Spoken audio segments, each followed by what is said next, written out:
પાઠ આપણો જે છે ભારતીય લોકશાહી. ભારતમાં લોકશાહી જે પાઠના મુદ્દાઓ આપણે વ્યવસ્થિત ઘણા બધા કન્ટેન્ટ આપણે તૈયાર કર્યા. એમાં ચૂંટણી પદ્ધતિથી લોકશાહી પ્રમાણે ભારત દેશમાં ચાલે છે. એમાં મતદારો મહત્વના છે. સૌથી વધારે મતદારો જોઈએ તો આપણા ભારત દેશના છે. અને સૌથી મોટામાં મોટી લોકશાહી આખા વિશ્વની આપણા ભારત દેશની છે. ભારત દેશમાં લોકો દ્વારા, લોકોથી અને લોકો માટે જ જે શાસન ચાલે છે, જેને લોકશાહી કહેવામાં આવે છે.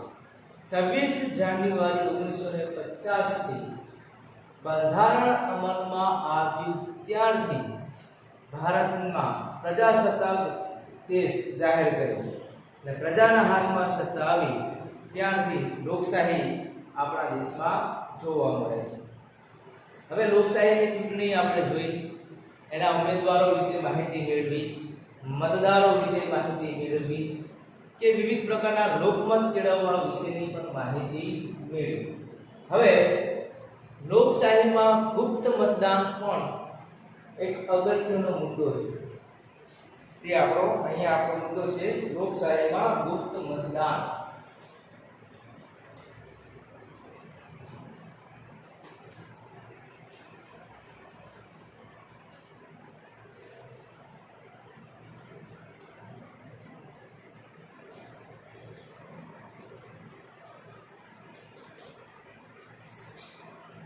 લોકશાહીમાં ગુપ્ત મતદાનની પ્રક્રિયા કઈ રીતે ચાલે છે એના વિશે આપણે પહેલા પાઠ્યપુસ્તક દ્વારા અમુક મુદ્દા બોર્ડમાં લખશું અને એ મુદ્દા પછી વ્યવસ્થિત તમને સમજાવવામાં આવશે.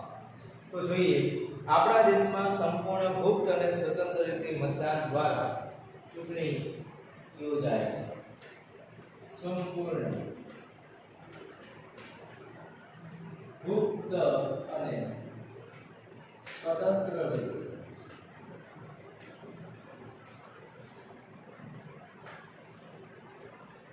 મતદાન દ્વારા ચૂંટણી યોજાય છે.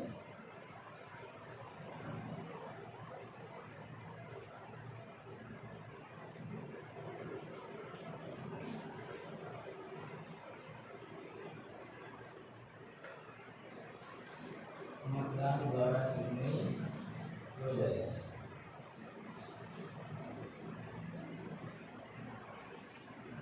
ભારતની સંસદની ચૂંટણીને વિશ્વની સૌથી મોટી મતદાનની પ્રક્રિયા માનવામાં આવે છે. સૌથી મોટી મતદાનની પ્રક્રિયા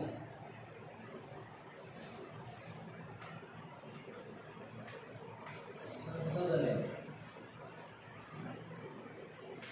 માનવામાં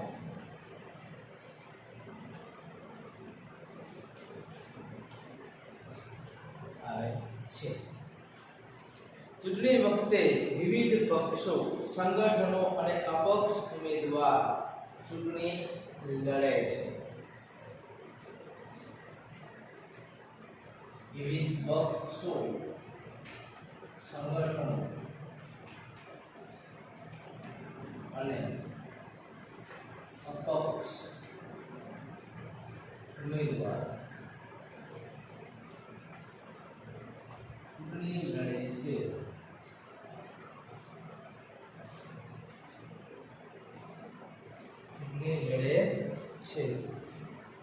સૌ પોતાના વિચારો, કરેલા કાર્યો અને ભાવિ આયોજન મતદાર સામે રજૂ કરે છે. મતદારો કોઈ પણ પ્રકારના લોભ, લાલચ કે ડર વગર મતદાન કરે તે અપેક્ષિત છે. મતદારોએ લોભ, લાલચ કે ડર વગર મતદાન કરે તે મહત્વનું છે.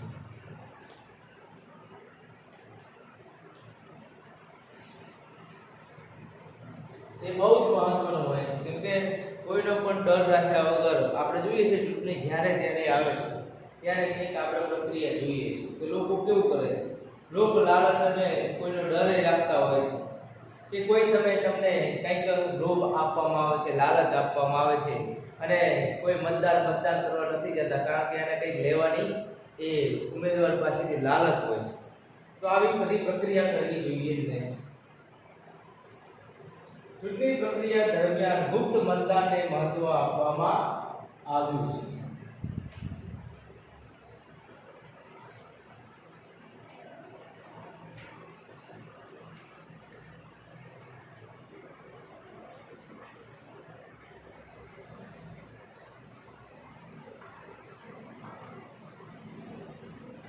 ગુપ્ત મતદાનને મહત્વ આપવામાં આવ્યું છે.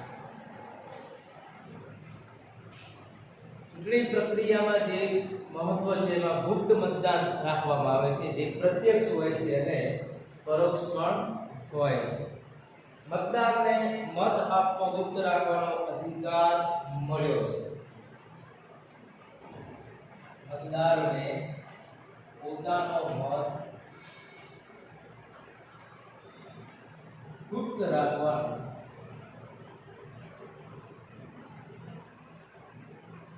અધિકાર મળ્યો છે.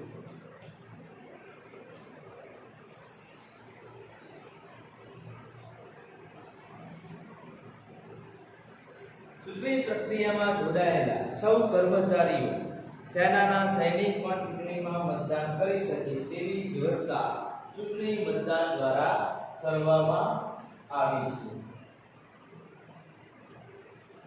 ચૂંટણીમાં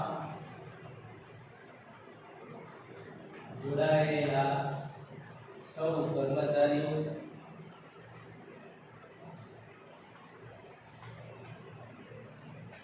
અને સૈનિકો પણ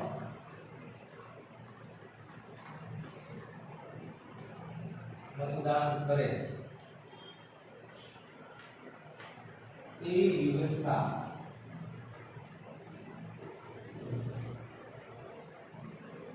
ચૂંટણી પંચ દ્વારા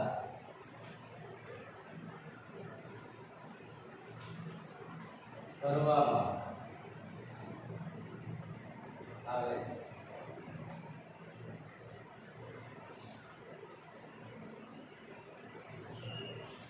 મતદાન કરવા માટે મુખ્યત્વે બે પ્રક્રિયા ઉપયોગમાં લેવાય છે. મતદાન કરવાની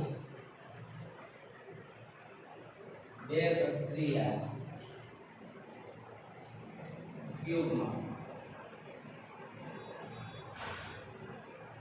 લેવાય છે.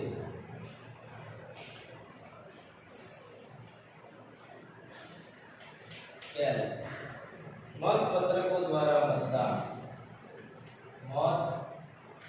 મતપત્રકો દ્વારા મતદાન. બીજું, બીજાણુ મશીન દ્વારા મતદાન. અમુક મશીન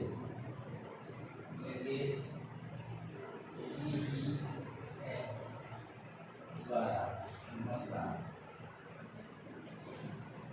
આવી રીતે બે પ્રકારે મતદાનનો પણ ઉપયોગ થાય છે. મતપત્રો દ્વારા થયેલ મતદાનની ગણતરી કરવામાં સમય જાય છે. મતપત્રકો દ્વારા મતદાન કરવામાં સમય જાય છે. આ મશીનને આધુનિક સમયમાં મોટાભાગની ચૂંટણી બીજાણુ માધ્યમથી થાય છે. મોટાભાગની ચૂંટણી ઈવીએમ બીજાણુ માધ્યમથી થાય છે. આ ઈવીએમ ને इलेक्ट्रॉनिक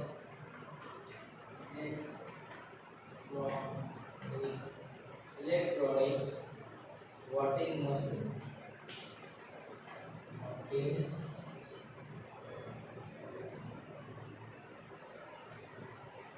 इलेक्ट्रॉनिक मशीन કહેવાય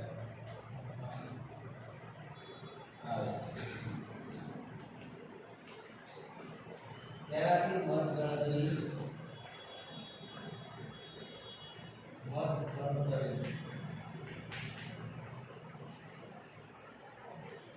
સૌથી થતા સમયનો બચાવ થાય છે. માનવ કલાકો અને માનવ શ્રમનો પણ બચાવ થાય છે. માનવ કલાકો અને માનવ શ્રમનો બચાવ થાય છે.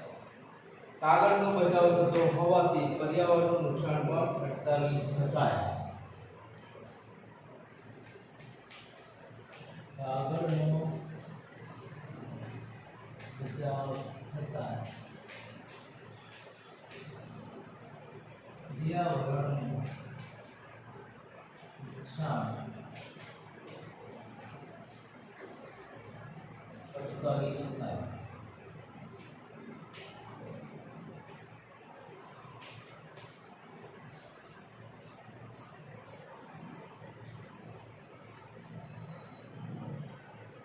ઉમેદવારો પૈકી એક પણ ઉમેદવારને મત ન આપવા માંગે તો મતદાર નોટાનો ઉપયોગ કરી શકાય છે. મતદારો કોઈ ઉમેદવારને મત નથી આપવા માંગતા તો તેમાં મોટા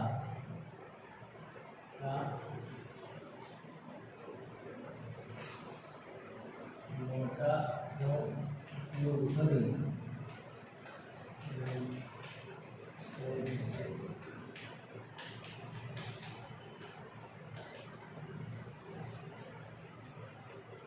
જેનાથી કોઈને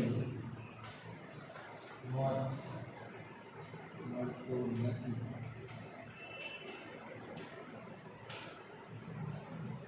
આવી રીતે નોટાનો ઉપયોગ કરીને પણ કોઈને મત ન આપવો તે સ્વીકારી શકાય. લોકશાહી અને રાજકીય પક્ષો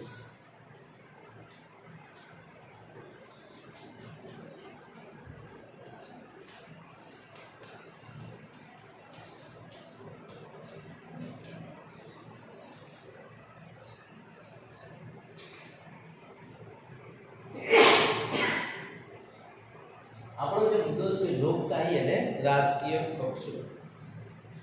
અહીં નાના મોટા રાજકીય પક્ષો ઘણા બધા છે. નાના મોટા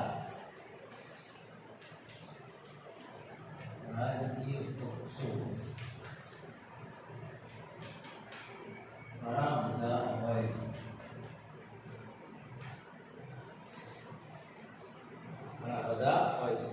પક્ષને માન્યતા આપવા માટે ચૂંટણી પંચે ચોક્કસ નિયમો બનાવ્યા હોય છે.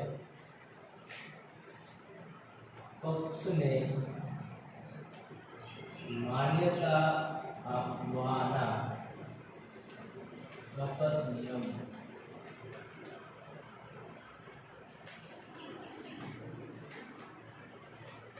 હોય છે.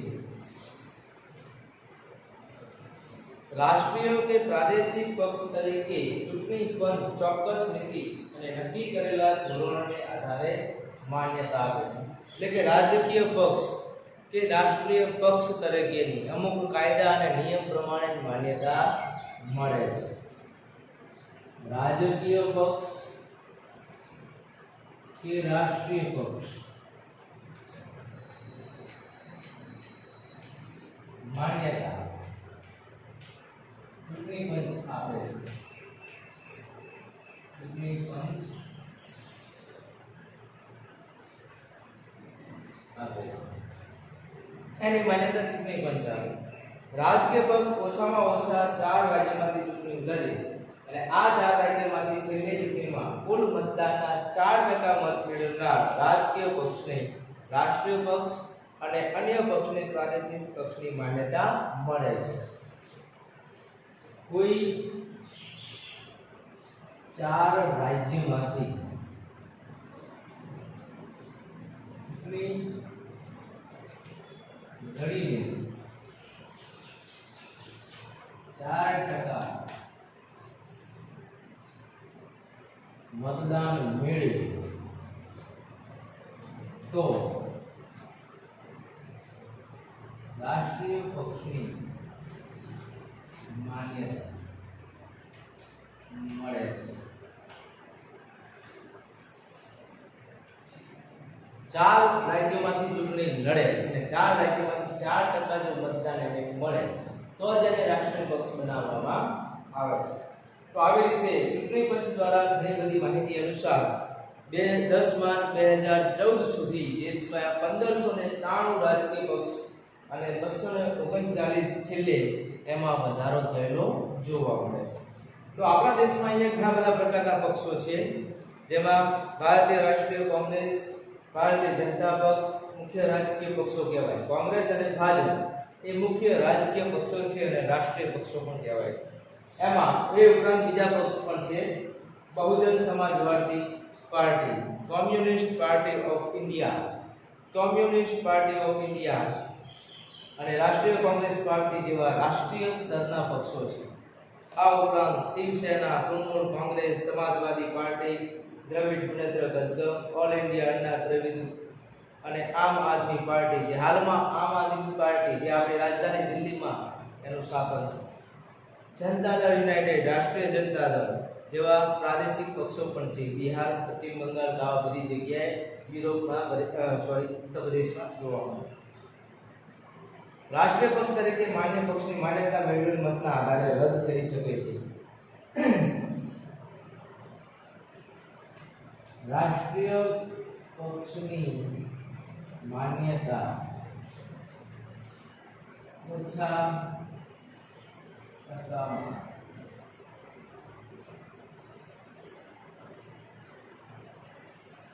માન્યતા મેળવેલ મતના આધારે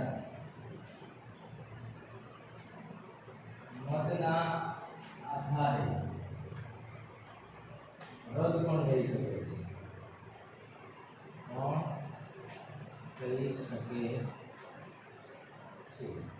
અમુક સમયે રાષ્ટ્રીય પક્ષની માન્યતા રદ પણ થઈ શકે, જ્યારે કેટલીક પ્રાદેશિક પક્ષોને રાષ્ટ્રીય પક્ષની માન્યતા પણ મળે છે. સરકાર બનાવવા, સત્તા ભોગવવા પક્ષ, સત્તા પક્ષ અને વિરોધ કરતા પક્ષને વિરોધ પક્ષ કહેવાય છે. સત્તા પર આવનાર પક્ષ સત્તા પક્ષ કહેવાય.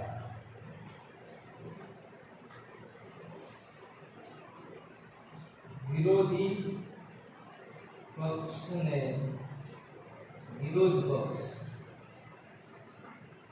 કહેવાય.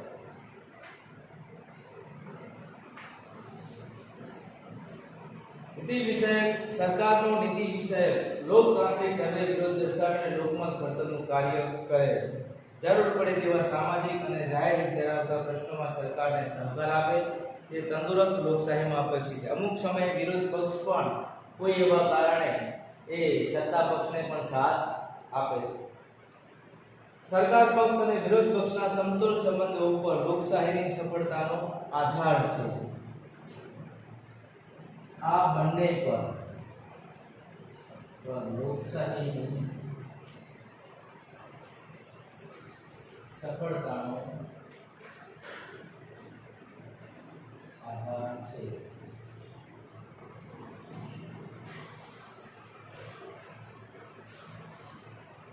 અસરકારક અને સબળ વિરોધ પક્ષ એ જીવંત લોકશાહી માટે અનિવાર્ય શરત છે. લોકશાહી એક રથ છે. લોકશાહી એક રથ છે. સત્તા પક્ષ અને વિરોધ પક્ષ, સત્તા પક્ષ અને વિરોધ પક્ષ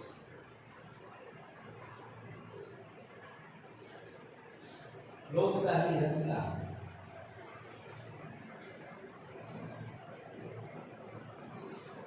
બે પૈડા છે. તો આ પ્રમાણે અહીંયા આપણો પાઠ પૂરો થાય છે. પણ એ પહેલા આપણે જે આ બોર્ડમાં જે અમુક મુખ્ય મુદ્દાઓ લખ્યા છે એને વ્યવસ્થિત થોડી ઘણી જે કંઈ માહિતી આપણે લખતી વખતે આપી શક્યા ના હોય એ માહિતી સંપૂર્ણ હવે તમને આપવામાં આવશે.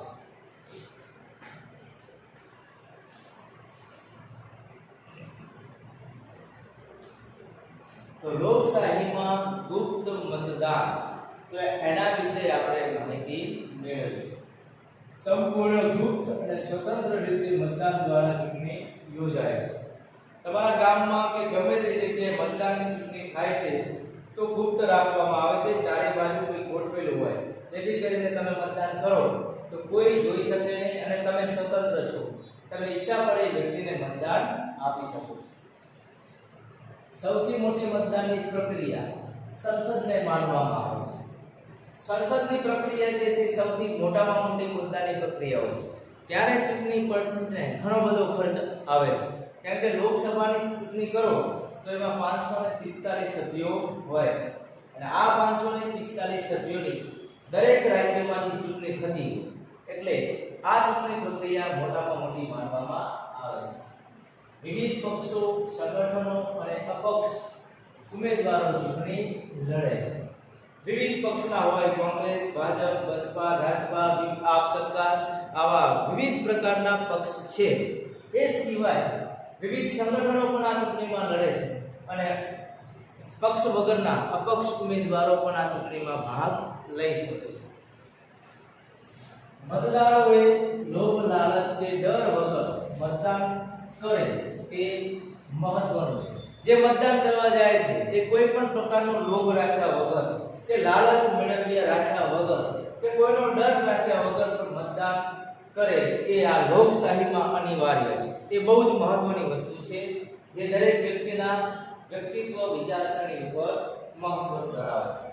ગુપ્ત મતદાનને મહત્વ આપવામાં આવ્યું છે.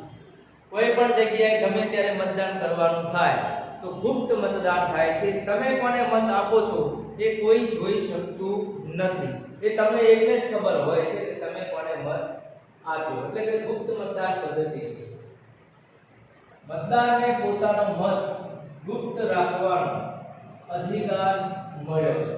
એ કોને મત આપ્યો છે કોઈ જ જોઈ શકતું નથી અને એ વ્યક્તિ ઈચ્છા પડે એને પોતે કોને મત આપ્યો છે એને આપી શકે. એટલે કોઈ એને પૂછી પણ શકતું નથી અને સાચી માહિતી એ વ્યક્તિ આપે ને ત્યાં સુધી કોઈને ખબર પડે નહીં. ચૂંટણીમાં જોડાયેલા સૌ કર્મચારીઓ અને સૈનિકો પણ મતદાન કરે એવી વ્યવસ્થા ચૂંટણી પંચ દ્વારા કરવામાં આવી છે. ચૂંટણી પંચ દ્વારા એવી મહત્વપૂર્ણ યોજના કરવામાં આવી છે કે પહેલા બધા સામાન્ય નાગરિકો ચૂંટણીમાં ભાગ લેતા પણ કર્મચારીઓ જે ચૂંટણીમાં રોકાયેલા હોય છે એમનું શું, જે સૈનિકો સરહદ ઉપર હોય છે એમનું શું, તો એ લોકો પણ ભારતના નાગરિક છે. તો ભારતના નાગરિક તરીકે એમને પણ હક મળ્યો છે કે એ પણ મતદાનમાં ભાગ લે અને ચૂંટણીમાં પોતાનું યોગદાન આપે. મતદાન કરવાની બે પ્રક્રિયા ઉપયોગમાં લેવાય છે. મતદાન કરવા માટે બે પ્રકારની પ્રક્રિયા છે. તો આ બે વસ્તુથી તમે મતદાન કરી શકો છો. જેવી કેવી પ્રક્રિયાઓ છે તો પહેલું છે મતપત્રકો દ્વારા મતદાન. મતપત્રક એટલે કાગળ હોય.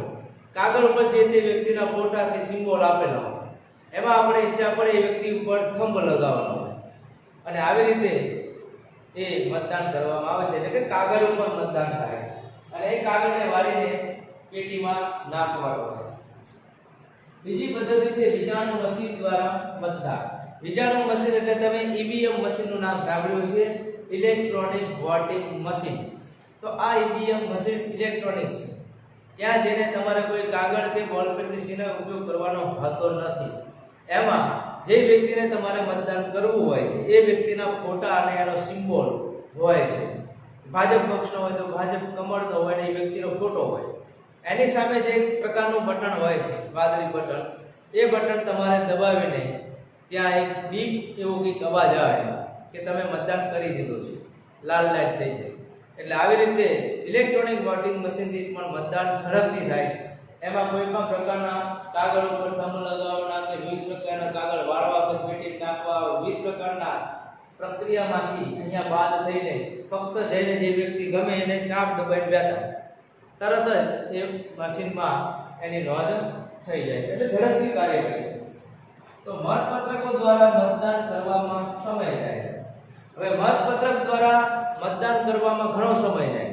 એક તો એ કાગળ ખોલવામાં, એમાં નામ વાંચવામાં, પછી અંદર કોઈ જગ્યાએ જઈને ત્યાં એની પર થંભ લગાવવું, પછી એને પાછું વાળવું અને પાછું પેટીમાં નાખવું.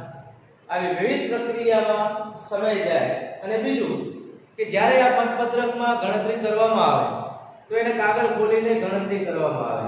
એટલે એ ગણતરીમાં પણ ઘણો બધો માનવ સમય જાય, કલાકો બગડે છે. જે આ ઇલેક્ટ્રોનિક વોટિંગ મશીનમાં એવું થતું નથી. મોટાભાગની ચૂંટણી ઈવીએમ વિચારણા માધ્યમથી જ કરવામાં આવે છે. એટલા માટે માનવ કલાક અને માનવ સમય બચાવવા માટે મોટાભાગની ચૂંટણી ઈવીએમ મશીન દ્વારા જ કરવામાં આવે છે. ઈવીએમ ને ઇલેક્ટ્રોનિક વોટિંગ મશીન કહેવામાં આવે છે. ઈવીએમ નું આખું નામ શું? ઈ એટલે ઇલેક્ટ્રોનિક, વી એટલે કે વોટિંગ અને એમ એટલે મશીન. Electronic voting machine. તેનાથી મતગણતરી ઝડપથી થતા સમયનો બચાવ થાય છે. અને આ મશીન ઇલેક્ટ્રોનિક છે. તમે જે મત પડે છે, કોંગ્રેસના હોય કે ભાજપના હોય, એની મત પડતા એમાં જાતે ઓટોમેટિક ટોટલ થઈ જાય છે કે આ પક્ષને આટલા મત મળ્યા, આ પક્ષને આટલા. એની ગણતરી કરવામાં સરળતા રહે છે. માનવ કલાકો અને માનવ શ્રમનો પણ બચાવ થાય છે. માનવ કલાકો બચે, માનવ શ્રમનો પણ બચાવ અહીંયા ઘણો બધું થાય છે. કાગળનો બચાવ થતા પર્યાવરણનું નુકસાન અટકાવી શકાય છે. હવે કાગળ જે ઘણા બધા કાગળનો ઉપયોગ કરવામાં આવતો, એની પર ચિત્રો છાપકામ કરવામાં આવે, પછી એ કાગળનો ઉપયોગ આવી રીતે મતપત્રક દ્વારા થતો, જેમાં પર્યાવરણનું નુકસાન થતું અટકાવવામાં પણ સફળતા મળી છે. મતદારો કોઈ ઉમેદવારને મત નથી આપવા માંગતા તો તેમાં નોટાનો ઉપયોગ કરી શકે. આ નોટા નામનું ઓપ્શન જે ઈવીએમ મશીન હોય એની અંદર આપેલું હોય. તો તમે ઉપરના જે ઉમેદવારો બધાય છે એમાંથી કોઈને મત નથી આપવો, પણ તમે મતદાન કરવું એ તમારી ફરજ સમજીને મતદાન ઓફિસમાં જાઓ છો, વોર્ડમાં. ત્યાં જઈને તમને આ ઉમેદવારમાંથી કોઈને મત આપવો જ નથી, પણ એક જાગૃત નાગરિક તરીકે તમે મતદાન કરવા જાઓ છો. તો એમાંથી તમે કોઈને મત નથી આપવા માંગતા તો આ એક ઓપ્શન આપેલું હોય છે નોટા. નોટાનો મતલબ તમે કોઈને મત આપ્યો નથી. એટલે એ બટન તમે દબાવશો એટલે કોઈ પક્ષમાં તમારો મત પડશે નહીં, એક ખાલી પડશે. પણ તમે મતદાન કર્યું એ દરેકને ખબર પડશે, કારણ કે એની એવી આવી નિશાની કરવામાં આવે જે તમને મેં ઘણીવાર બતાવ્યું છે, જેનાથી કોઈને મત મળતો નથી. કોઈને મત મળતો નથી, પણ જાગૃત નાગરિક તરીકે એને મતદાન કર્યું એવું કહેવામાં આવશે. તો હવે જોઈએ લોકશાહી અને એના રાજકીય પક્ષો. તો અહીં નાના મોટા રાજકીય પક્ષો ઘણા બધા હોય છે. નાના મોટા રાજકીય પક્ષો ઘણા બધા છે. રાષ્ટ્રીય પક્ષો પણ છે જે ઘણી બધી સંખ્યામાં જોવા. પક્ષને માન્યતા આપવામાં ચોક્કસ નિયમો હોય છે. રાજકીય પક્ષ, રાષ્ટ્રીય પક્ષની માન્યતા ચૂંટણી પંચ આપે છે. કોઈ પણ પક્ષને માન્યતા આપવી, એને જે પ્રતીક, જેનું સિમ્બોલ હોય છે, એની ફાળવણી કરવી, એ બધું ચૂંટણી પંચ નક્કી કરે છે. કયો પક્ષ રાજકીય પક્ષ છે કે રાષ્ટ્રીય પક્ષ, એની માન્યતા પણ ચૂંટણી પંચ દ્વારા આપવામાં આવે છે. કોઈ 4 રાજ્યમાંથી ચૂંટણી લડીને 4% મતદાન મેળવે તો રાષ્ટ્રીય પક્ષની માન્યતા મળે છે.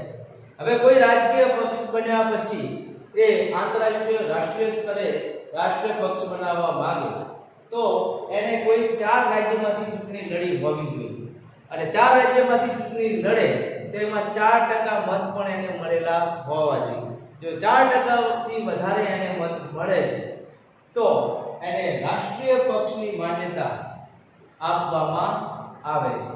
એ માન્યતા આપવા માટેના અમુક નિયમો અને કાયદાઓ છે જે ચૂંટણી પંચ નક્કી કરે છે. રાષ્ટ્રીય પક્ષની માન્યતા મેળવેલ મતના આધારે રદ પણ થઈ શકે છે.